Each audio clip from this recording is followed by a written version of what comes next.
स्वागत है आप सबों का लर्निंग ऑन ट्यूब पे। और आज इस चैनल पे हम लोग आइए कुछ अन्य महत्वपूर्ण टॉपिक को पढ़ लेते हैं। तो लर्निंग ऑन ट्यूब पे आज हम लोग पढ़ेंगे संवैधानिक विकास, जिसके अंतर्गत 1858 का भारत शासन अधिनियम पढ़ेंगे। इंडियन पॉलिटी के अंतर्गत 1858 का भारत शासन अधिनियम। तो इस शासन के अंतर्गत क्या क्या मुख्य बातें थी वह सब हम लोग इस वीडियो में कवर करेंगे। तो सबसे पहले 1858 का भारत शासन अधिनियम से पहले हम लोग इसका कुछ बैकग्राउंड देख लेते हैं। तो बैकग्राउंड यह कि 1784 से जो कंपनी के कर्मचारियों अथवा अधिकारियों पर जो लगाम कसने की शुरुआत हुई थी वह 1858 तक आकर के पूरी हो गई। लगाम कसने की जो प्रक्रिया शुरू हुई थी, थोड़े थोड़े कर करके धीरे धीरे अलग अलग एक्ट के द्वारा जो लगाम कसने की प्रक्रिया शुरू हुई थी वह 1858 में आकर के पूरी तरह से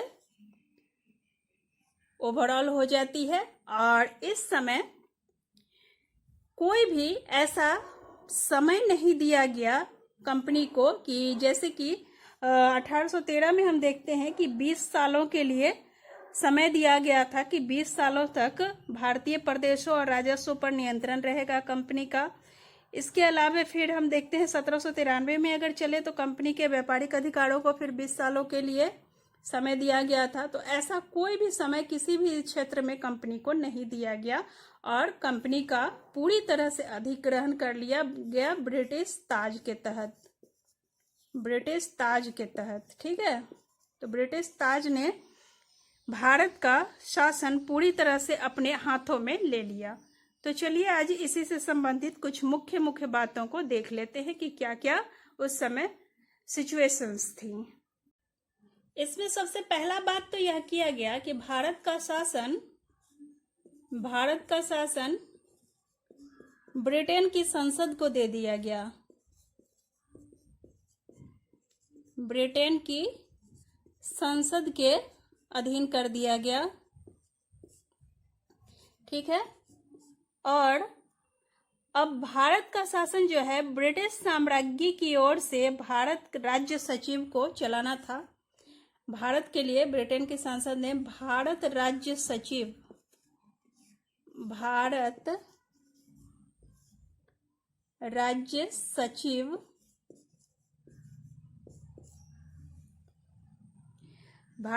सचिव के नाम पर ब्रिटेन की साम्राज्य का नियंत्रण हो गया कंपनी पर, अर्थात कंपनी अधिकृत क्षेत्रों पर, यानी कि संपूर्ण भारत पर ब्रिटेन की साम्राज्य।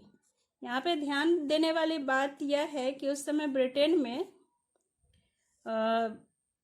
रानी का शासन चलता था। ब्रिटेन की क्वीन रानी थी, तो रानी के नाम पर ही शासन चलाया जाता था। तो ब्रिटेन की जो साम्राज्य थी उसकी तरफ से भारत राज्य सचिव नाम का एक पोस्ट बनाया गया और इसी पोस्ट पे जो व्यक्ति नियुक्त होता था वही कंपनी का शासन कार्य देखता था। और इसकी सहायता के लिए, इस भारत राज्य सचिव की सहायता के लिए एक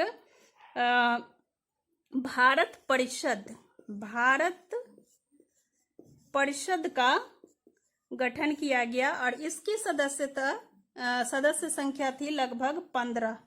इसमें 15 सदस्य होते थे। भारत परिषद में कितने सदस्य होते थे? 15 सदस्य होते थे। और इस 15 सदस्यों में से 7 सदस्यों का चुनाव अथवा नियुक्ति सम्राट के द्वारा और शेष का 7 की नियुक्ति करता था सम्राट, और 7 का बाकी के जो 7 बचे 8 जो बच गए वो कंपनी के डायरेक्टर्स नियुक्त करते थे। कंपनी के डायरेक्टर्स के द्वारा नियुक्ति होती थी भारत परिषद के सदस्यों के रूप में। ठीक है। भारत राज्य सचिव के थ्रू ब्रिटेन की साम्राज्य का शासन हो गया और इस भारत राज्य सचिव की सहायता के लिए भारत परिषद की नियुक्ति की गई और इस भारत परिषद की सहायता के लिए 15 सदस्यों का एक दल तैयार किया गया। इन 15 सदस्यों में से 7 सम्राट नियुक्त करते थे और 8 कंपनी के सदस्यों द्वारा नियुक्त होते थे। हो गया।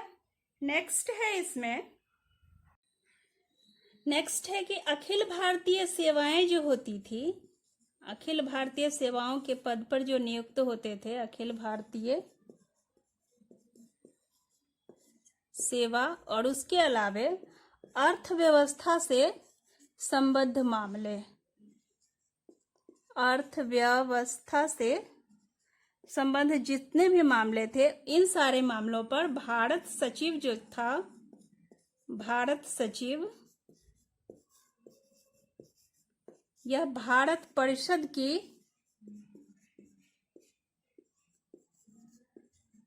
आज्ञा के अनुसार कार्य करने को बाध्य था। भारत सचिव को भारत परिषद की आज्ञा अनुसार ही कार्य करना होता था। ठीक है। और इसके अलावे भारत का जो गवर्नर जनरल था, जो कि बंगाल का गवर्नर जो था, वह भारत का गवर्नर जनरल नियुक्त कर दिया गया था संपूर्ण भारत के लिए। तो वो जो भारत का गवर्नर जनरल था, उसे अब भारत सचिव, भारत का गवर्नर जनरल, भारत का गवर्नर जनरल जो था, वह भारत सचिव की आज्ञा के अनुसार कार्य करने को बाध्य हुआ।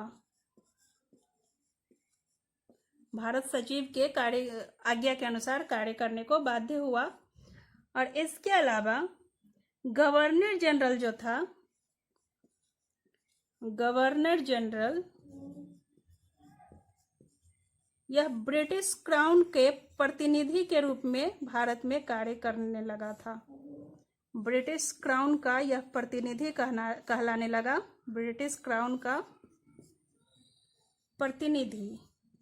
और इस गवर्नर जनरल के पोस्ट को एक नया नाम दिया गया, वायसराय। और उस समय गवर्नर जनरल थे लॉर्ड कैनिंग, लॉर्ड कैनिंग। और इसीलिए कैनिंग को ही प्रथम वायसराय की पदवी दी जाती है।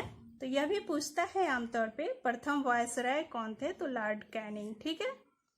नेक्स्ट, इसमें अगला जो प्रावधान था वो यह था, अब जो भी कंपनी संरक्षित जितने भी क्षेत्र थे, कंपनी के जो भी क्षेत्र थे भारत में, कंपनी के क्षेत्र, वे सब अब इनका संरक्षण अब क्या किया गया कि ब्रिटिश ताज राज्य सचिव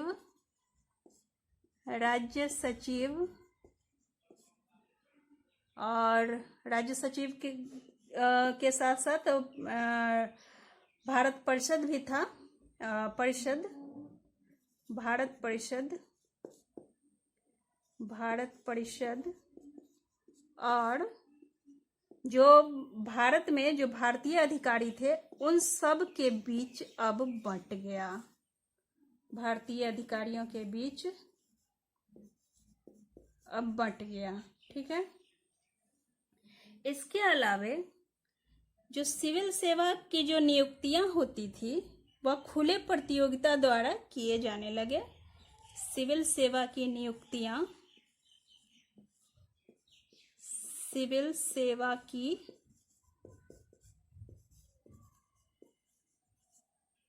नियुक्तियां जो थी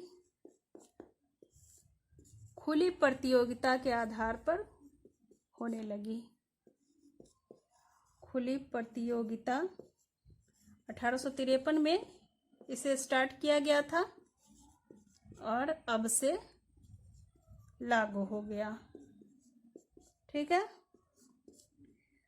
अब उसके अलावा भारत राज्य सचिव एक निगम निकाय, भारत का जो राज्य सचिव था, भारत राज्य सचिव एक निगम निकाय के रूप में घोषित किया गया। निगम निकाय,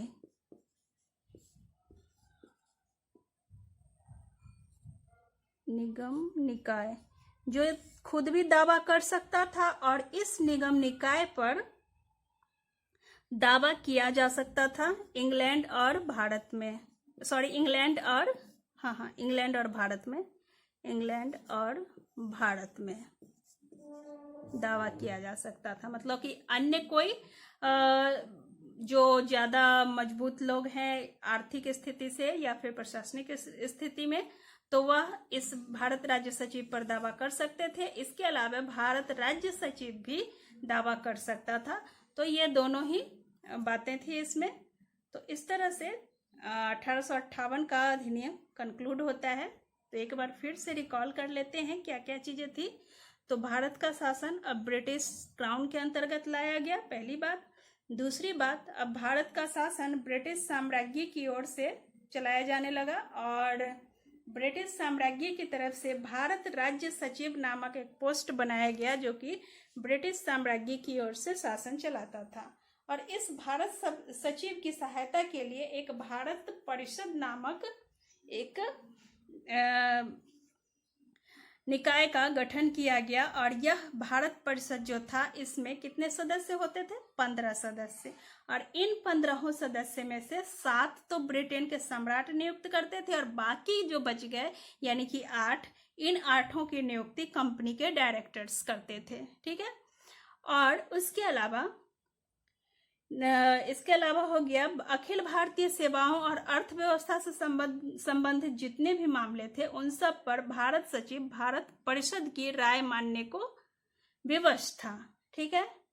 और गवर्नर जनरल भारत में क्राउन की प्रतिनिधि के रूप में कार्य करने लगे थे और गवर्नर जनरल को अब वायसराय का नाम दिया गया था। ठीक है। और प्रथम वायसराय कैनिंग। ठीक है। उसके अलावा अब जो ब्रिटिश संरक्षण था भारत को, यह संरक्षण अब गवर्नर ब्रिटिश ताज और उसके अलावा सपरिषद राज्य सचिव भारत परिषद और राज्य सचिव भारत राज्य सचिव और उसके अलावा भारतीय अधिकारियों के बीच बंट गया। सिविल सेवा में नियुक्तियां भी खुले प्रतियोगिता के आधार पर की जाने लगी और इसके अलावा भारत राज्य सचिव को एक निगम निकाय के रूप में घोषित किया गया जो कि दावा कर सकता था भारत और इंग्लैंड में। तो ये सब थी मुख्य बातें 1858 के शासन अधिनियम से संबंधित। आगे हम लोग भारतीय परिषद अधिनियम 1861 और 1892 भारतीय परिषद अधिनियम, 2 परिषद अधिनियम है, एक तो भारतीय परिषद अधिनियम 1861 और 1892, दोनों पढ़ लेते हैं नेक्स्ट वीडियो में। ठीक है। आज के लिए इतना ही। थैंक यू दोस्तों वीडियो वॉच करने के लिए। और अगर आप चैनल पर नए हो तो प्लीज़ चैनल को सब्सक्राइब करें और अपने दोस्तों के साथ इस वीडियो को शेयर जरूर करें। Thank you.